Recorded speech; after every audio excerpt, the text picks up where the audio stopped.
Himmatnagar civil હોસ્પિટલમાં શંકાસ્પદ ચાંદીપુરા વાયરસના કારણે હાહાકાર મચી ગયો છે. હોસ્પિટલના સત્તાવાર રિપોર્ટ અનુસાર અત્યાર સુધીમાં કુલ 9 શંકાસ્પદ દર્દીઓ દાખલ કરવામાં આવ્યા છે, પરંતુ સૌથી મોટો અને ચિંતાજનક આંકડો મોતના તાંડવનો છે. તો આ વાયરસના કારણે અત્યાર સુધીમાં કુલ 6 માસૂમ બાળકોના મોત નીપજ્યા છે. શું છે સિવિલ હોસ્પિટલની ગંભીર સ્થિતિ અને તંત્રની કેવી છે તૈયારી, જોઈએ અહેવાલમાં. નમસ્કાર દર્શક મિત્રો, બેસ 90 ન્યૂઝમાં આપની સાથે હું છું નેહા પટેલ. સાબરકાંઠામાં ચાંદીપુરા વાયરસનો પ્રકોપ એટલી હદે વધી ગયો છે કે માસૂમ બાળકો હોમાઈ રહ્યા છે. હિંમતનગર સિવિલ હોસ્પિટલમાં 28 તારીખથી લઈને અત્યાર સુધીમાં 9 જેટલા શંકાસ્પદ કેસો નોંધાયા છે, જેમાંથી એક બાળકનો રિપોર્ટ ઓફિશિયલી પોઝિટિવ આવ્યો હતો. તો હોસ્પિટલના આંકડા અનુસાર સારવાર દરમિયાન 5 બાળકો જિંદગીનો જંગ હારી ચૂક્યા છે, જ્યારે એક બાળકનું મોત હોસ્પિટલમાંથી રજા આપ્યા બાદ ઘરે જઈ અને ત્યારબાદ થયું હતું એવું સામે આવ્યું છે. એટલે કે કુલ મોતનો આંકડો 6 પહોંચ્યો છે, જે તંત્ર માટે અત્યંત ચિંતાનો વિષય બન્યો છે. તો ડોક્ટરોનું કહેવું છે કે હોસ્પિટલમાં આવી રહેલા બાળકોની સ્થિતિ શરૂઆતથી જ એટલી ગંભીર હોય છે કે તેમને તાત્કાલિક વેન્ટિલેટર સપોર્ટ પર મૂકવા પડી રહ્યા છે, અને હાલમાં પણ 2 બાળકો વેન્ટિલેટર પર જિંદગી અને મોત વચ્ચે ઝોલા ખાઈ રહ્યા છે. જેમાં ગઈ રાત્રે 3 વાગ્યે મેઘરજથી રિફર કરાયેલા એક બાળકની સ્થિતિ અત્યંત નાજુક હોવાનું જાણવા મળ્યું છે. પરિસ્થિતિની ગંભીરતાને જોતા હોસ્પિટલના PICU વિભાગમાં હાલ 15 થી 18 શેડ્યુલ બેડ સજ્જ કરવામાં આવ્યા છે, અને દર્દીઓના રિપોર્ટ ઝડપથી આવે તે માટે ગાંધીનગર લેબોરેટરી અને લોકલ માઇક્રોબાયોલોજીકલ ડિપાર્ટમેન્ટ સાથે 24 કલાક સંકલન કરવામાં આવ્યું છે. તો આ વાયરસ બાળકો માટે અત્યંત ઘાતક સાબિત થઈ રહ્યો છે, અને સિવિલ તંત્ર તમામ વાલીઓને અપીલ કરે છે કે બાળકોમાં તાવ, ઉલટી કે ચક્કર જેવા કોઈ પણ અસામાન્ય લક્ષણો જણાય તો જરાય સમય બગાડ્યા વગર તરત જ હોસ્પિટલનો સંપર્ક કરે, જેથી સમયસર સારવાર આપીને માસૂમનો જીવ બચાવી શકાય.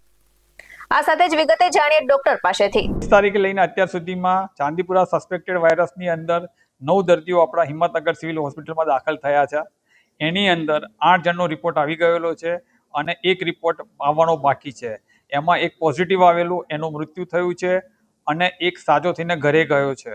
આપણી હોસ્પિટલમાં 5 જણના મૃત્યુ થયેલા છે અને એક ઘરે ગયો તો એનું મૃત્યુ થયું છે. અને અત્યારે હાલ સારવાર હેઠળ 2 દર્દી છે, એમાંથી એકનો રિપોર્ટ નેગેટિવ છે પણ એ વેન્ટિલેટર ઉપર છે. અને રાતના લગભગ 3 વાગે એક મેઘરજથી રિફર થઈને બીજું દર્દી આવ્યું છે જે ક્રિટિકલ છે, અને આવતાની સાથે જ એને વેન્ટિલેટર પર મૂકવું પડ્યું છે અત્યારે. અને એનો રિપોર્ટ લઈ અને અમે તપાસ માટે ગાંધીનગર મોકલી આપ્યો છે. એનો રિપોર્ટ આવશે એટલે ચોક્કસ ખબર પડશે. 9 માંથી એક રિપોર્ટ પોઝિટિવ આવ્યો અને એકનો બાકી છે, બાકી નેગેટિવ છે રિપોર્ટ. કેવા પ્રકારના લક્ષણો જોવા મળે છે? આપણા પાસે જ્યારે જનરલી દર્દી આવે છે ત્યારે ક્રિટિકલ કન્ડિશનમાં જ આવે છે, જેથી કરીને એમને સીધા વેન્ટિલેટર પર મૂકવાની પરિસ્થિતિ ઊભી થાય છે. આપણા નીચે PICU વિભાગની અંદર અત્યારે 15 થી 18 બેડની વ્યવસ્થા કરેલી જ છે, અને વધારે જરૂર પડશે તો આપણા પાસે બીજી છે જગ્યા, એમાં બીજા નવા બેડ ઉમેરી દઈશું.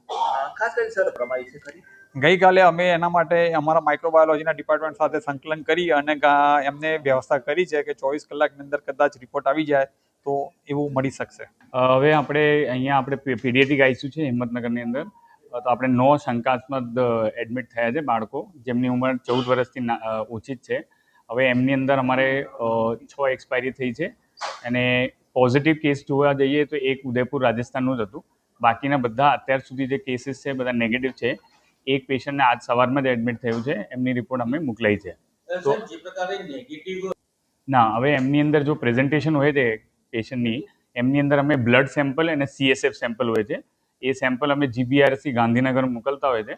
અને ઓલમોસ્ટ લાઈક 9 to 10 વાયરસીસ જો કોમન હોય આ સિઝનની અંદર, એ બધા વાયરસનો ટેસ્ટ થાય, ઇન્ક્લુડિંગ ચાંદીપુરા વાયરસનો.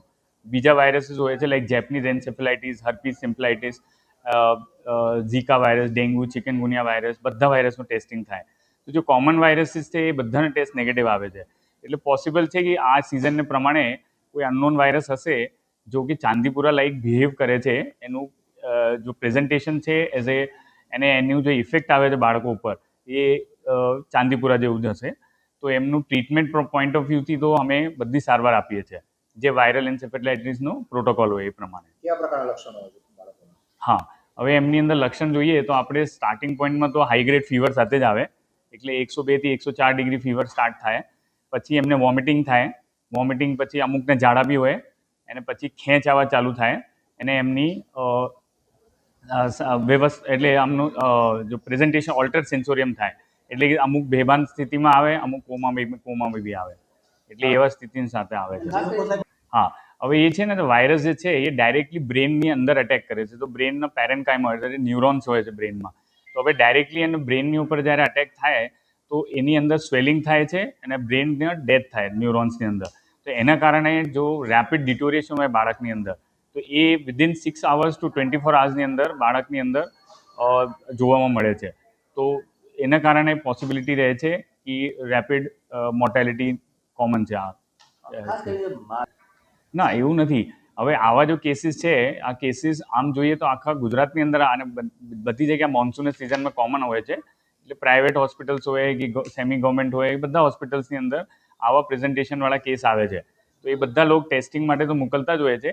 તો mostly virus may or may not be present, એટલે ચાંદીપુરાને સિવાય બીજા બી વાયરસ હોઈ શકે. પણ એનું જે ટ્રીટમેન્ટ પ્રોટોકોલ છે એ બધાને સરખા જ હોય છે. કરેક્ટ. કાલે જ અમે વાત કરી હતી, જીબીઆરસીની અંદર મેડમ છે ત્યાંના હેડની જોડે વાત કરી હતી. તો અમે કીધું હતું કે જો 9 to 10 વાયરસ જે આપણે કોમનલી આપણે ટેસ્ટ કરીએ છીએ એ હજી નેગેટિવ આવે છે, તો પોસિબલ છે કે કોઈ બીજા વાયરસ હોય તો એમની અંદર એક્સટેન્શન ટેસ્ટનું થોડા એક્સટેન્શન કરી શકાય. મે બી સબટાઈપ હોઈ શકે એમનું વાયરસીસનું. તો એ પણ ટેસ્ટ થાય તો વધારે સારું. તો આપણે એક ઇટિયોલોજી જાણવાનું મળે, એટલે કારણ જાણવાનું મળે. તો એના માટે આપણે કાલે જ વાત કરી છે જીબીઆરસીના હેડ જોડે. જે બાળકના મોત થાય છે એ સિવાય અન્ય કોઈ રિપોર્ટ કરવામાં આવ્યું છે કયા કારણસર મોત થયા હોય એવું? હા, હવે એમની અંદર જ્યારે બાળક આ પ્રેઝન્ટેશન સાથે આવે તો અમે બધા ટેસ્ટ લેતા હોય છે. બ્લડનું ટેસ્ટ, યુરિનનું ટેસ્ટ, એક્સરે પ્લસ મણકાનું ટેસ્ટ, CSFનું ટેસ્ટ. એમાં જો કોમન મલેરિયા હોય, ફાલ્સીફોરમ મલેરિયા આ ટાઈમ પર, ટ્યુબરક્લોસિસ હોય, બીજા ડેન્ગ્યુ વાયરસ, ચિકનગુનિયા વાયરસ, બધા વાયરસનો ટેસ્ટ કરી લેતા હોય છે. એને બધા ટેસ્ટ કરાયા પછી જો કોમન ટેસ્ટ પોઝિટિવ આવે તો એ પ્રમાણે ટ્રીટમેન્ટ ચેન્જ થાય. અદરવાઇઝ ટેસ્ટ નેગેટિવ આવતા હોય તો અમે જીબીઆરસીમાં મોકલતા જ હોય છે બ્લડના CSF sample.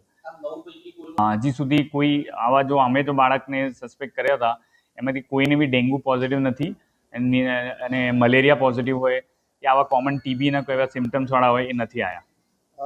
Positive virus Chandipura હોય અને બાજુમાં કોઈ બાળક જો રમતું હતું તેને કઈ લાગતું આ વાયરસ કઈ રીતે ફેલાય છે? હા, હવે એ વાયરસ છે ને મેઇનલી તો આપણે રૂરલ એરિયામાં જ જોવા મળે, ગામડામાં.